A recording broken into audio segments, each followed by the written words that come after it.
Assalamualaikum warahmatullahi wabarakatuh. Salam sejahtera untuk kita semua, tabi pun.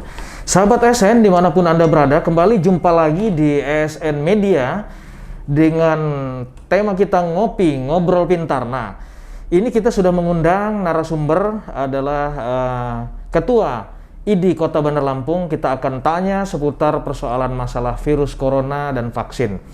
Nah, untuk itu sudah hadir di hadapan kita. Assalamualaikum. Waalaikumsalam warahmatullahi wabarakatuh. Sehat-sehat, Dok. Alhamdulillah, sehat Bang Eri. Ya, terima kasih sudah bersedia hadir dan berbagi nih di ASN Media. Sama-sama. Untuk kita memberikan edukasi kepada masyarakat dan informasi kepada masyarakat supaya di tengah kegamangan ini paling tidak ada sebuah penenangan nih. Iya, betul. Dokter. Baik, sahabat ASN dimanapun Anda berada. Di hadapan kita, bersama kita adalah Dr. Aditya Magister Biomed.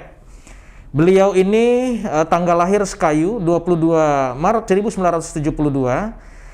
Alamat beliau Jalan Turi Raya nomor 34, Tanjung Senang, Bandar Lampung. Nah, riwayat pendidikan beliau adalah Fakultas Kedokteran Unsri Palembang tahun 97 dan Pasca Sarjana Kedokteran UI Jakarta tahun 2007.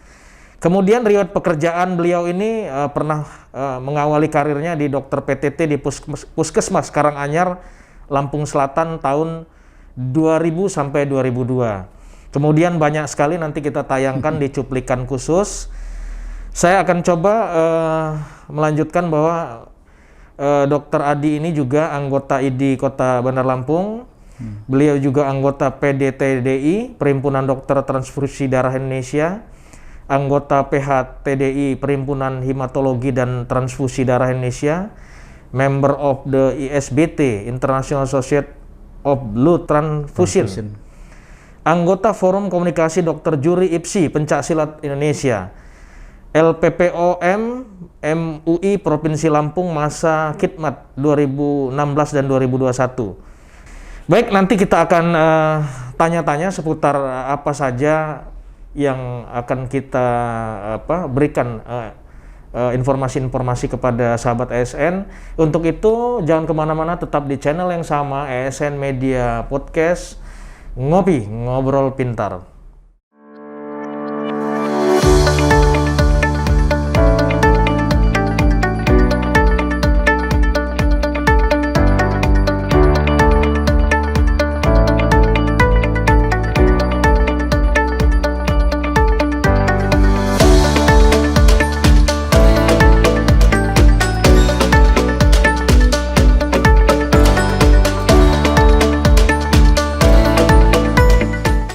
Sahabat ASN, di sesi yang kedua kita akan tanya-tanya yang lebih spesifik lagi mengenai persoalan yang sedang fenomenal dan hangat ya di masyarakat, terutama di seluruh Indonesia dan di dunia sekarang ini.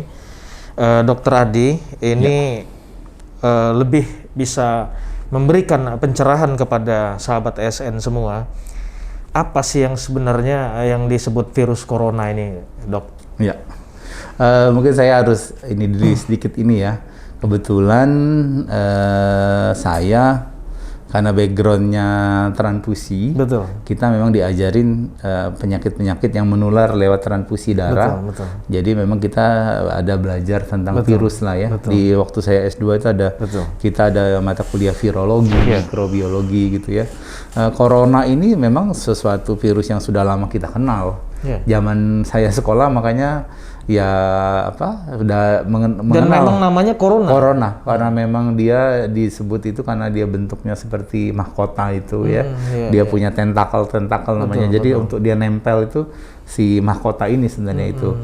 Tapi itu kan corona secara yang yang all lah kalau anak sekarang bilang.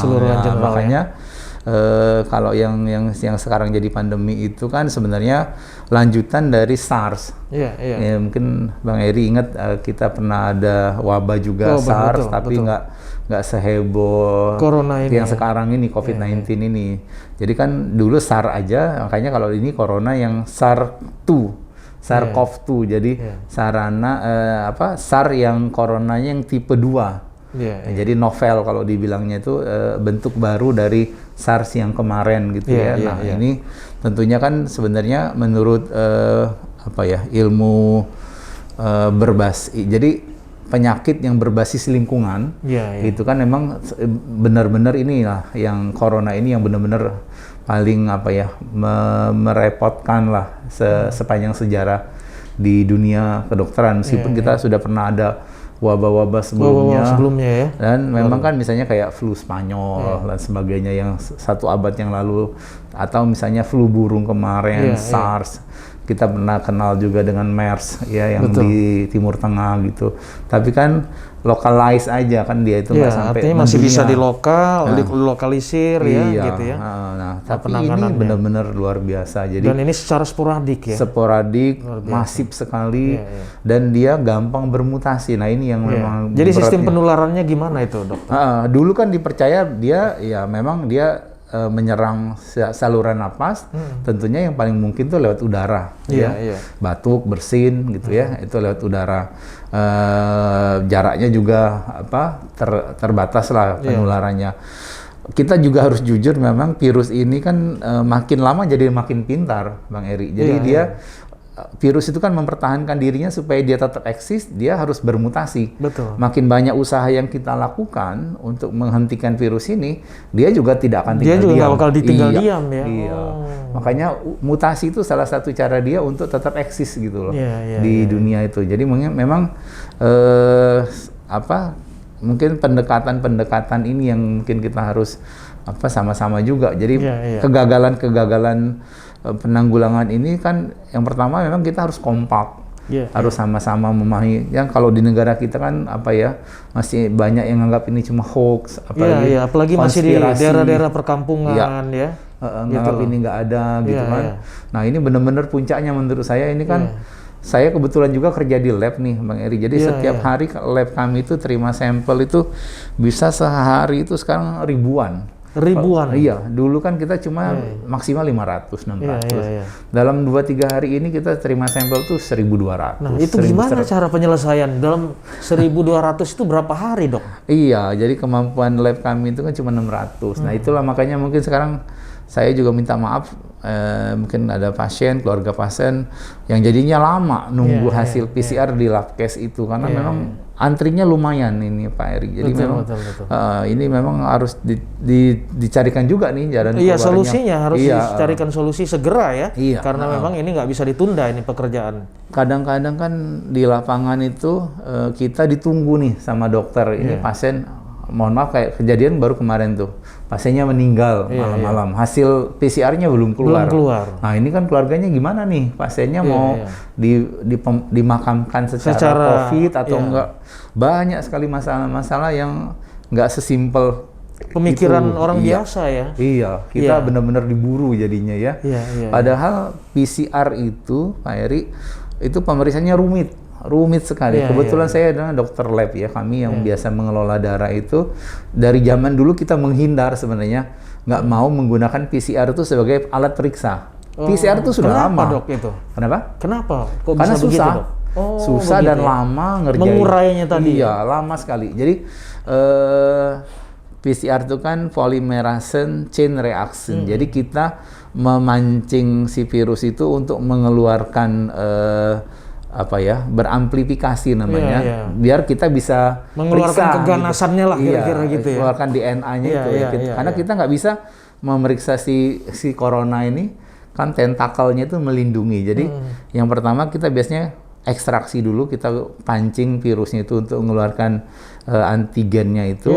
Kemudian kita susun ulang, namanya itu di master mic, disiapkan untuk pemeriksaannya, baru masuk mesin. Jadi pemeriksaan PCR itu yang terakhir dari langkah itu. Jadi ekstraksi, preparasi, baru baca di mesin PCR. Nah, kira-kira berapa lama membutuhkan satu analisis itu? 5-6 jam. 5-6 jam. Makanya kan kita nggak mau sebenarnya pakai itu. Tapi corona ini memaksa, kita nggak ada cara lain, ya harus pakai PCR periksanya. Nggak ada cara lain. Nggak ada cara lain, harus itu. Berarti pemerintah ini harus turun tangan untuk membuat lab ini supaya banyak ya? Iya. dengan dan kemampuan yang makin labnya banyak. ya. Ya, kebetulan sih SDM. memang sebenarnya pemerintah juga nggak tinggal diam ya. Kita di Lampung ini bukan cuma kami kan, ada Abdul Muluk, ada Balai POM, ada veteriner sama kami. Tapi memang yang paling banyak ada di Labkesda pemeriksaan sampel ini. Nah, itu memang dalam seminggu 2 minggu ini Pak Eri yang benar-benar kita jadi kelelahan ya. Meledak Kita juga hektik luar juga, biasa ya. Dan dari semua Lampung. Jadi saya sangat memahami kalau misalnya tahu-tahu zonanya nambah itu kita secara lab tuh sudah memprediksi wah jangan-jangan ini kesini. Saya dengar dokter juga buat ID kota ya, yang buat web untuk konsultasi ya. Iya. Itu kalau masyarakat mau konsultasi kemana? Jadi berawal dari pemikiran membantu kan kami kan tidak memegang pasien COVID nih. Betul. Tapi teman-teman yang di rumah sakit tuh sudah teriak-teriak istilahnya ini gimana nih misalnya. Tolong dong jangan sampai kami nih luar biasa ini ya. Benar-benar mereka udah nggak ada istirahat lagi ya, boro-boro istirahat jadi pasiennya terus bertambah. Dan dari banyak pasien itu sebenarnya ada yang sebenarnya nggak perlu ke rumah sakit.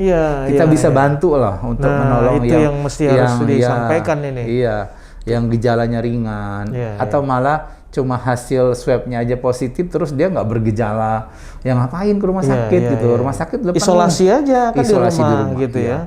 Tapi kan isolasi tentunya perlu gimana tuh isolasi, berapa lama, apa yang harus kami lakukan selama isolasi dan sebagainya. Betul. Kami membuat namanya konsultasi online. Jadi bisa milih juga. Jadi ada dokternya. Karena kebetulan kami juga bukan nganggur ya. Jadi teman-teman itu sudah berkomitmen memenuhi jadwal jam yang sudah ditulis. Berapa dokter yang sudah siap? 11 dokter untuk siap untuk menjawab. Pertanyaan-pertanyaan daripada masyarakat. Setiap hari. Dari jam 8 sampai jam 24 malam. Sampai jam 12 ya? Jam 12 malam. Jadi dan kita kan mohon maaf untuk sekarang kita cuma melayani masalah konsultasi COVID gitu. Biar fokus yang fokusnya COVID dulu lah. Yang gitu umum ya nanti betul. silakan nanti bisa ke dokter yang lain kan. Di Bandar Lampung ini kan ada sekitar 900 lebih dokter. 900 dokter itu terbagi ya dengan spesialis ada 200 lebih, dokter umumnya ada 600 lebih. Ada 600 ya. Nah, jadi kebetulan kami yang 11 orang ini semuanya adalah pengurus ID cabang pengurus Bandar Lampung. ID ya, khusus pengurus ID akhirnya buka situs online untuk rubik konsultasi dan masalah COVID khususnya. Masalah COVID, tapi kan di situ ada dokter umum kayak saya, ada dokter spesialis kebidanan, dokter Ratna, ada dokter Zam, spesialis saraf. Itu kalau sahabat ASN mau konsultasi kemana? Ada itu, mungkin sudah beredar juga ya. Ada flyernya, jadi silakan aja. Mohon maaf, ini juga kadang-kadang kita tidak bisa ditelepon. Jadi itu melalui WA ya? WA. Jadi karena biar kita bisa menjawab banyak. Tapi kalau memang kayak kemarin kita kan bisa lihat tuh WA-nya kok agak-agak harus kita tanyakan, kita telepon. Oke, kalau memang betul-betul kelihatannya sangat urgent ya? Iya, betul. Nah terus tadi kita ngobrol-ngobrol ketika di ruang tamu, ada hal yang riskan yang kadang-kadang masyarakat ngegampangin ya. Udah dok minta minta resep gitu ya. Padahal dari sudut kacamata kedokteran maupun mungkin kacamata hukum itu kan ketika belum dipegang orangnya, belum kita periksa, belum dianalisis, sudah kita predik itu kan rata-rata gambling ya dok ya. Itu gimana dok? Sikap dokter sendiri? Jadi kita yang pertama kita sepakat dulu nih 11 orang itu kita membatasin diri. Jadi kayak saya dokter umum, jadi sifatnya umum misalnya. Ada juga dokter Ferdi itu spesialis anak. Jadi kalau kita kebetulan ada yang konsultasinya anak, kita arahkan ke dokter anak. Ini ada kebidanan, ada dokter Ratna misalnya. Ada masalah saraf yang ada hubungannya sama COVID loh. Nah, ternyata banyak itu Pak Eri. Jadi ada yang hamil dengan COVID. Kemudian ada yang stroke. Tahu-tahu kena COVID, itu kan dokter Zam yang harus bisa ngasih solusi misalnya.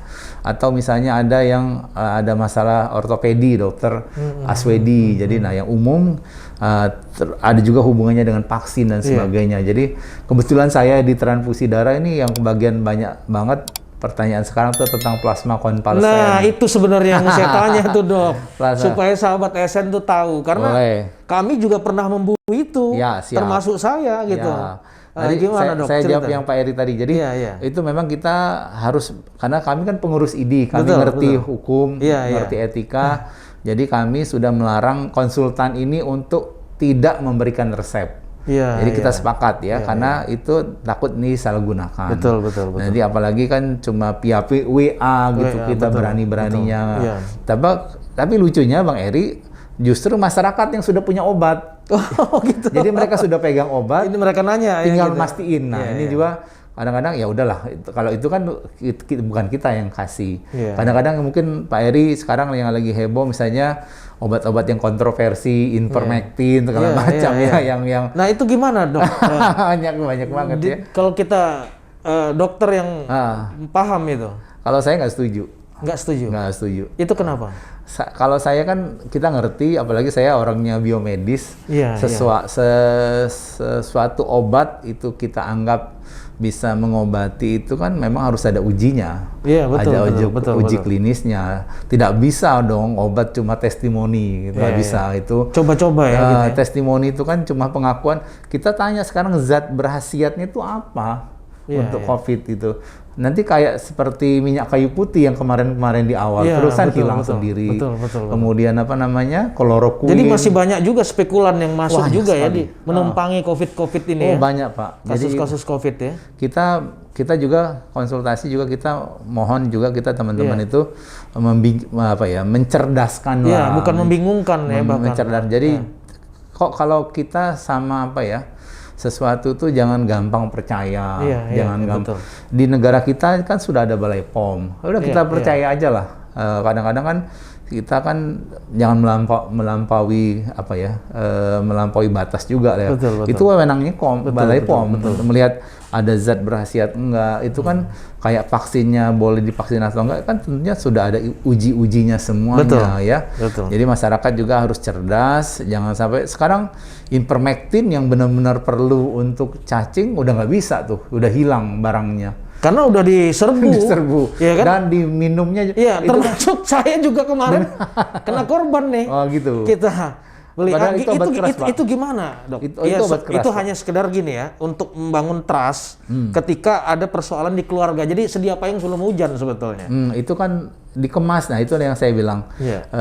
Masyarakat juga harus cerdas, jangan gampang yakin dengan sesuatu yang nggak jelas gitu loh. Jadi memang karena itu kan yang kita... Itu ada efek katanya? Sangat. Itu kan efeknya kan ke saraf juga. Pelemahan saraf ya. Dosisnya cuma setahun sekali. Betul. Kita minum setiap hari itu beberapa pasien saya. Jadi kan efeknya kita juga belum tahu ya. Betul.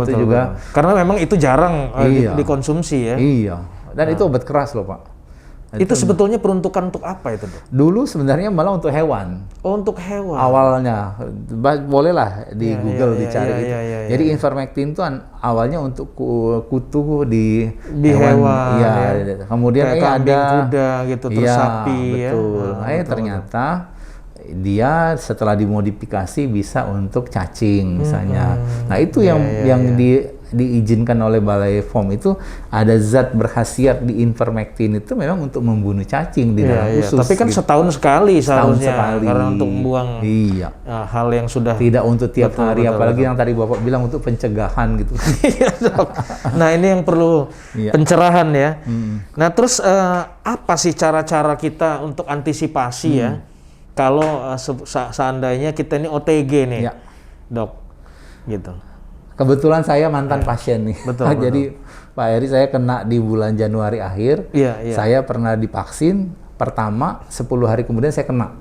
Jadi dan kenanya lumayan berat saya. Sebenarnya teman-teman saya kan karena ketua ID terus. Jadi setelah divaksin pertama ya?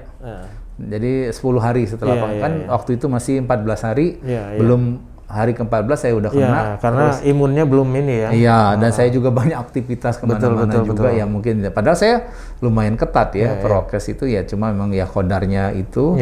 Nah, kemudian alhamdulillah setelah divaksin saya mungkin nggak terlalu hebat reaksinya gitu. Kan nggak perlu sampai harus ke rumah sakit Jadi alhamdulillah Saya 2 minggu isolasi mandiri, istri saya juga kena. Jadi istri saya 3 minggu, saya 2 minggu. Alhamdulillah sudah terbentuk antibodi. Saya juga sudah menyumbangkan plasma saya 2 kali.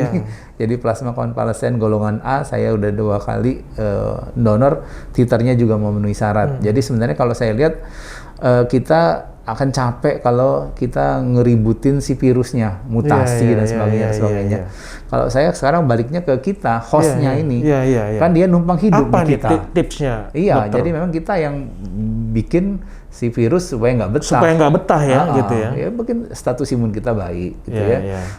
Alhamdulillah semenjak COVID ini saya makin teratur, nggak sembarang makan. Betul. Jadi kemudian juga tidurnya juga teratur ya. Teratur. Terus tidur, menu makan kita jaga, vitamin jaga, betul Pak. buah-buah, Jadi pola hidup bersih dan sehat kayaknya luar biasa nih dipaksa. Cuci tangan. Diharuskan ya ini ya.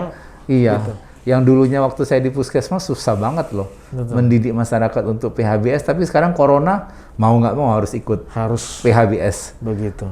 Yang mungkin yang tidak kalah pentingnya pikiran Pak Eri juga ya yang ringan-ringan aja lah. Kadang-kadang saya dokter sendiri itu kadang-kadang males Pak lihat broadcast yang istilahnya nggak jelas gitu ya, atau mengatasnamakan yang nggak jelas, mendulang di air keruh ya, gitu ya. Kadang-kadang kan ambil kesempatan ya. Saya merasa kok ada memang kalau mau dibilang konspirasi untuk menakutkan masyarakat tuh juga berbahaya loh.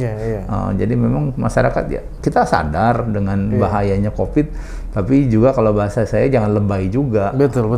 Jadi proporsional aja. Jadi karena kita makin takut juga imun juga makin turun gitu kan. Tapi juga nggak beranian nggak nantang juga. Gitu. Terus kita lakukan hal-hal yang memang sudah menjadi prokes ya. Betul. Protokol kesehatan itu tadi. Itu Pak Eri. Nah, terus Pak Dokter Adi, itu kan tadi belum dijawab masalah transfusi plasma itu baik nggak sih? Kalau Bapak Eri tanya itu, aku juga harus jujur karena kebetulan itu ilmu saya banget Kami memang plasma konvalesen itu bukan sesuatu yang baru. Itu sudah pernah dicobakan di wabah-wabah yang dulu. Wabah-wabah SARS itu, wabah MERS itu. Tapi itu tidak muncul ya, baru sekarang, masyarakat tahu ya, gitu. Karena kan apa jadi rahasia kedokteran aja? Enggak ya. Karena memang kan tidak mendunia kan. Cuma SARS. Betul. Dan di negara kita juga nggak mengalami itu. Nah, si COVID-19 ini luar biasa Pak. Jadi di akhir 2019, Desember 2019, kebetulan kita sudah mulai kasak kusuk tuh karena kebetulan saya juga aktif di International Society Blood Transfusion. Itu sudah mulai dibicarakan lewat online. Mungkin nggak untuk plasma konvalesen. Jadi plasma konvalesen itu gini, orang kalau terinfeksi COVID itu tubuh akan membentuk imun. Kayak saya ada imun kan ngadapin dia. Nah itu imun itu ada 2 macam sebenarnya. Imun selular, ada imun humoral namanya. Jadi sel dalam tubuh kita itu sebenarnya sudah punya tugas untuk menghadapi virus, bakteri segala macam itu. Biasanya itu dibilangnya sel T ada sel T di sel leukosit itu. Nah, yang kedua itu sistem humoral. Humoral itu tepatnya di plasma. Di plasma tubuh kita itu ada antigen antibodi. Nah, antibodi kita itu yang kaya antibodi itu di plasma diyakini. Jadi itu yang dia ini ya.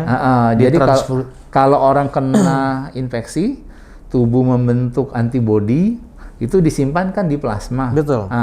Nah, kita ambil plasmanya itu, kita panen lah plasmanya orang yang sudah sembuh itu, kita kasihin ke pasien yang sedang sakit. Nah, itu juga berubah-berubah itu Pak Eri. Terus terang aja waktu awal harus pasien yang kritis. Nggak boleh pasien-pasien yang ringan. Yang sehat atau yang ini ya. Tapi sekarang berubah lagi karena memang dinamis sekali ya pengetahuan ini. Sekarang jangan juga yang sudah berat nanti mubazir karena mentransfusikan plasma itu bukan tanpa risiko Pak. Itu membebani jantung, membebani paru-paru. Bayangkan orang COVID itu kan lagi lemah-lemahnya daya tahan gitu. Kita masukkan sesuatu cairan yang belum tentu dia bisa terima loh. Transfusi darah karena setiap manusia, setiap orang kan beda-beda ya. Beda Pak. Transfusi darah aja kan yang paling aman tuh apa? Transfusi darah kita sendiri.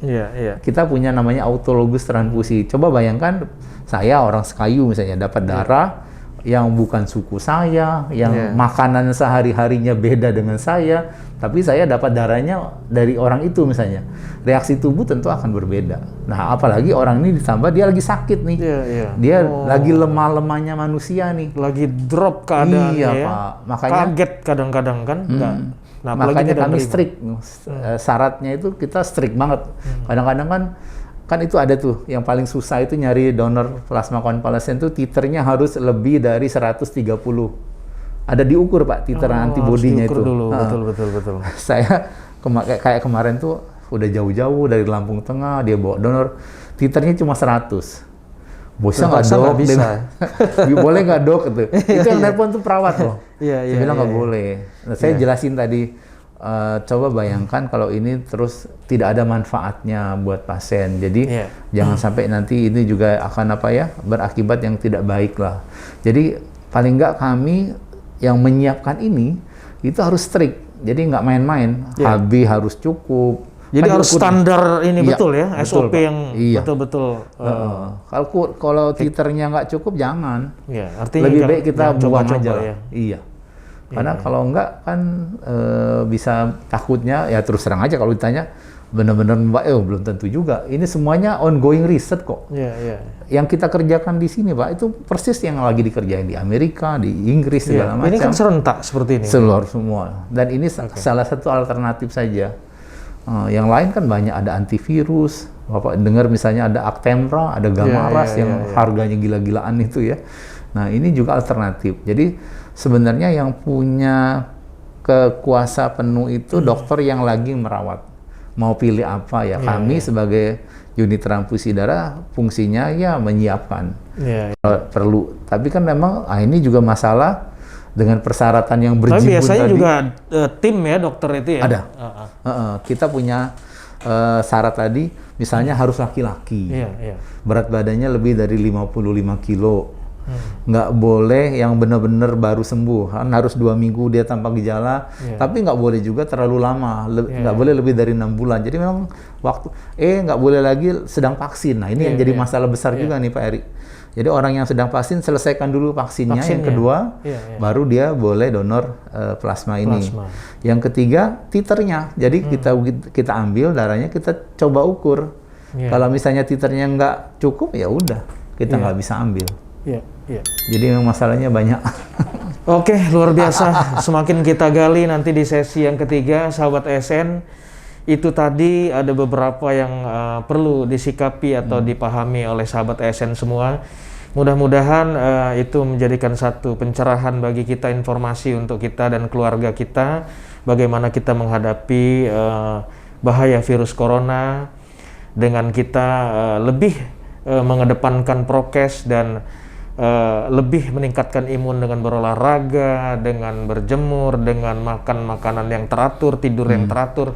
Nah, mudah-mudahan pesan-pesan dari Dr. Adi bisa tersampaikan ke kita dan keluarga kita. Jangan kemana-mana, masih dalam sesi yang ketiga, edisi Ngopi Ngobrol Pintar ASN Media.